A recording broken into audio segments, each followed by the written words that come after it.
Hi everyone, in this video we are on page 4 of the note packet and we're going to be delving into this story problem example where we are drawing a Venn diagram that models this situation. So first folks, let's go ahead and see the information that we have. It says a survey of 77 freshman business students at a local university produced these results.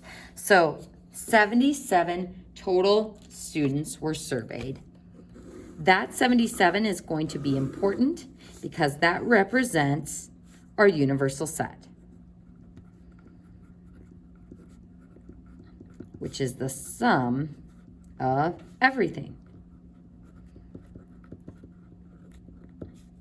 in our Venn diagram. So that's important because it actually goes back to our previous problem. If I were to add all of the regions in this diagram, 64 plus 12 plus 9 plus 15 gives me that universal set amount of 100. So the universal set is everything contained in the rectangle, including the circles, the item not in either circles, and that gives us our total or universal set. So if I were to add those 4 regions together, that would give us the universal set. So going to this problem, we're going to draw a Venn diagram that models the situation and label each area with the appropriate number of students. So first we have to figure out how many circles we are going to have. We've got 25 of the students reading Business Week. We've got 19 of them who read the Wall Street Journal. And we've got 27 who do not read Fortune. This is where we start getting into complements. Then we've got 11 that read Business Week, but not the Wall Street Journal. 11 who read Wall Street Journal and Fortune. 13 that read Business Week and Fortune. And 9 that read all 3. So folks, how many circles are we going to have on this Venn diagram? I'm going to go ahead and draw one circle representing Business Week, the amount of people that read that journal. Then I'm going to draw another circle for those that read the Wall Street Journal. Now, folks, when you go to do this, what I would do is, well, actually, let's do the Fortune one next. I'm going to do the Fortune one right here. So when you draw 2 Venn diagram circles, make sure that you make the intersection point big enough to fit in at least one number. But since we're going to have 3 circles with the Wall Street Journal included, what I normally do is start at kind of the bottom part of this circle, and I needed to hit the bottom part of that circle as well. So I'm going to draw a half circle up that makes this middle portion, and then curving down to make the rest of the circle. So you should have the intersection of all 3 circles right in the center. So I'm gonna let this be the Wall Street Journal.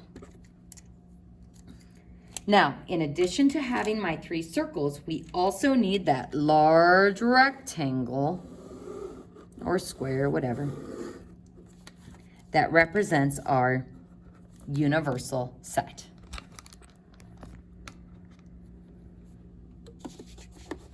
So we've got how many regions? A lot more in this 3-circle Venn diagram.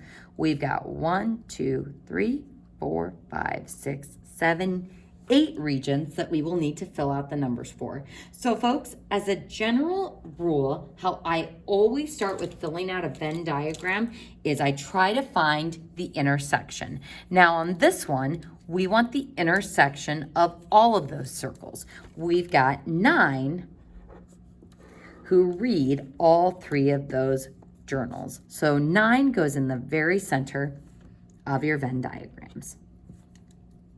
Okay, I'm gonna go ahead and move from the bottom and we're gonna go to this one next.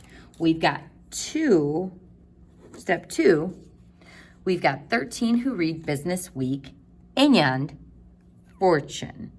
So folks, this is where we start having to do a little bit of math.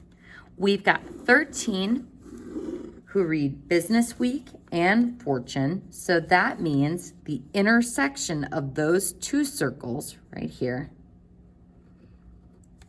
has 13. Now we've got 9 who are also reading the Wall Street Journal. So if I want to find how many are in this region who do read Business Week and Fortune, but not the Wall Street Journal, we would take 13 minus 9 to be equal to 4. So 13 represents this entire intersection region, but we've got 9 who are reading all of them, which leaves 4 who are only reading Business Week and Fortune. Moving up from the bottom, let's move to our next one. I'm going to label this step 3. We've got 11 who read the Wall Street Journal and Fortune. So the Wall Street Journal and Fortune would be the overlap of those two circles. So we've got 9 who read all of them, but 11 in this total region. So if there are 11 in this region, and we know that 9 are reading all of them, that leaves 2 who are just reading the Wall Street Journal and Fortune. So folks, this is what's kind of tough about interpreting these, is we've got 11 in this intersection region, but we have to break it down into these sub-regions by using some math. So I took 11 minus the 9 in the main intersection to be equal to 2. So folks, we started with the most intersected region. That was that 9, reading all 3. And now I'm moving to these kind of flower petal intersections. So hopefully in the next piece of information, we'll be able to move to this region. But let's see what our next statement up shows us. It says 11 read Business Week, but not the Wall Street Journal. So where does this correspond to on our diagram? We've got 11 who read Business Week, but not the Wall Street Journal. So that means I'm completely ignoring this orange circle, and I've got 11 who read Business Week, but not the Wall Street Journal. So not the Wall Street Journal, 11 reading Business Week. Now that includes these 4 who also read Fortune. So I've got 11 in this region. So we're going to subtract the 4 who read Business Week and Fortune. And that's going to leave 7 who just read Business Week. All right, moving up our information. We've got 27 who do not read Fortune. Now, folks, this is where we're going to have to go out of order a little bit. If I have 27 who do not read Fortune, that means this region, 7, this region that I don't know, this region that I don't know, and the region on the outside. So I don't really have enough information to use this piece yet. So let's go ahead and move up to my next piece. 19 of them read the Wall Street Journal. So 19 in the Wall Street Journal circle. Well, that currently has 2 unknown regions. I don't know what this one is. I don't know what this one is. So yes, I could take 19 minus 9 and minus 2, which would leave me with 8, but I don't know how to divvy those up in those 2 regions. So we're not quite ready to use that piece of information yet. So let's move up to this one in hopes that we can use it. 25 of them read Business Week. So now I'm looking at my Business Week circle. I might need to zoom out a little bit here. There we go. So 25 of them read Business Week. So that means in this whole green circle, I'm going to have a total of 25. So I only have 1 unknown in that green circle, so I can use that 25 to find it. So this is going to be the next piece of the Venn diagram we can fill out. So 25 of them read Business Week.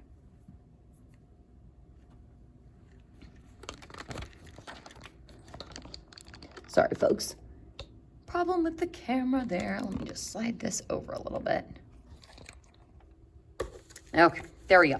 So we've got 25 of them who read Business Week. That means in this whole circle, we've got 25. So if I subtract what I know in that circle, we know the 7, we know the 4, we know the 9. That's going to leave me with 5, which is how many will be in this little piece that's left over. So I'm using the knowns in that region to find the unknowns. So folks, maybe it would be helpful if I drew that. So there was my green circle, Business Week. And we used the 7, the 4, and the 9 to find this X, or that unknown region. So that is how we found that 5 there. So let's see if we have enough information to find out our other missing pieces. So we've got 19 of them reading the Wall Street Journal. So now I'm looking at my entire orange circle, where now I only have this region left to find. So we now have enough information to find the ones who are only reading the Wall Street Journal. So filling in this region. So we've got 19 in the whole circle. If we subtract these little mini regions, so subtract 5, subtract 9, subtract 2, that's going to leave me with 3 for ones who are only reading the Wall Street Journal. So that leads us to our very last statement that says there are 27 who do not read Fortune. So folks, this is a little bit tricky here. Let me grab a different color. If we know that 27 do not read Fortune, that means we're completely ignoring the yellow circle. So we've got 27, which includes this region, the 7, this region, the 5, this region, the 3, but also this region that is outside all of the circles. We'll go ahead and call that region Y. So folks, if I have 27 who don't read Fortune, that means if I take 7 plus 5 plus 3, so those regions outside of Fortune, plus Y, that should be equal to 27.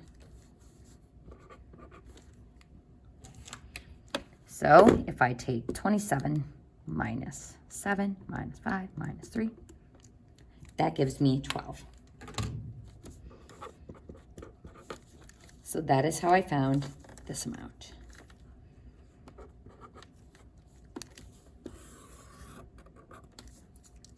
So what piece of information are we still missing? We're missing how many just read Fortune. So folks, this is where we have to go back to our universal set, which is the sum of everything. We know that there were 77 in the universal set, or total. So total students. What I'm going to need to do is subtract everything else. So subtract the sum of all my other numbers, so everything else. So everything except, we'll call this F for Fortune. So everything except F. So if I take my total, 77 in the universal set, and subtract all these other numbers, that should leave me with how many are only reading Fortune. So let's go ahead and sum up all of those other regions. So we've got 7 just reading Business Weekly, 4 who are reading Business Weekly and Fortune, 9 who are reading all of them, 5 reading Business Week and the Wall Street Journal only, and then 2 who are reading Fortune and the Wall Street Journal only, not Business Week, and then 3 who are just reading the Wall Street Journal, and we've got 12 who are not reading any of them. So that gives me 42. So that's everything. So 77 minus 42 gives me 35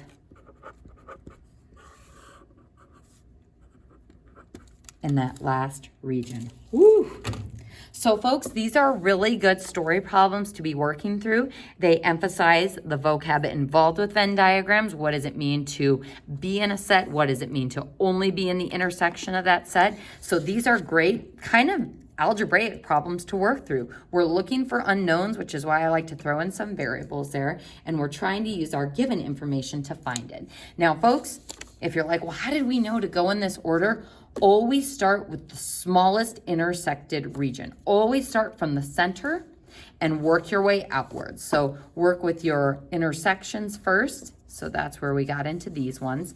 And then you can move to some of those outer regions. And if you get stuck, just like we did here, where it's like, ooh, we don't have enough information to use this. We don't have enough information to use this. Keep moving up your information until you find something that you can use.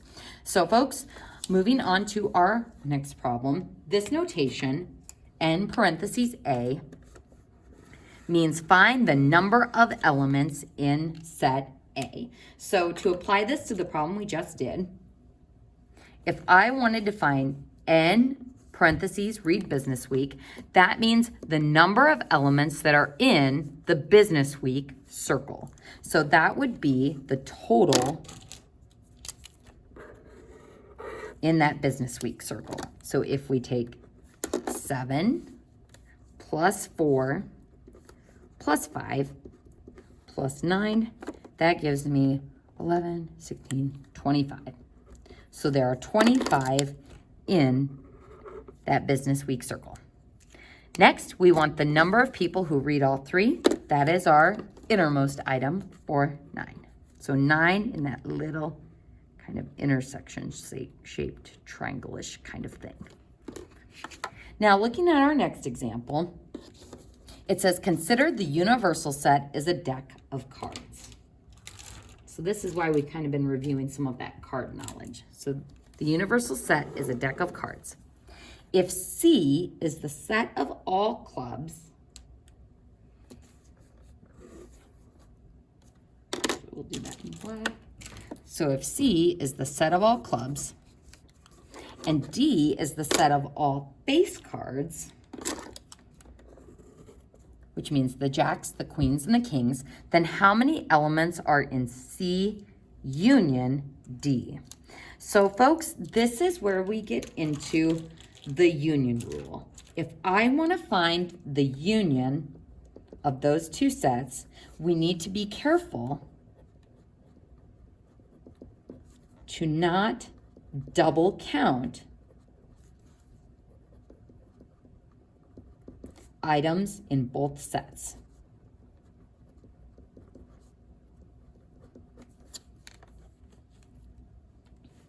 So if I wanted to find the union of set C and set D, how many elements do I have in set C?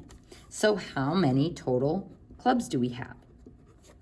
The set of all clubs, that would be the suit of clubs, which has 13 cards.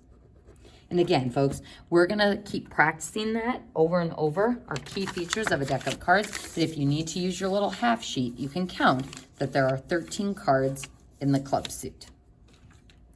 Next, it says D is the set of all face cards. So how many face cards do we have? We have 12. So why doesn't this set have 26 elements? It's because there are items that are in both sets. So I have the Jack of clubs, the Queen of clubs, and the King of clubs, which is the intersection of those sets. So Jack, Queen, King of clubs is the intersection, which is 3 cards. So folks, so we don't double count the intersection, we subtract it. So this gives me 13 plus 12 is 25, minus 3 is 22. So that would be how many items are in C union D.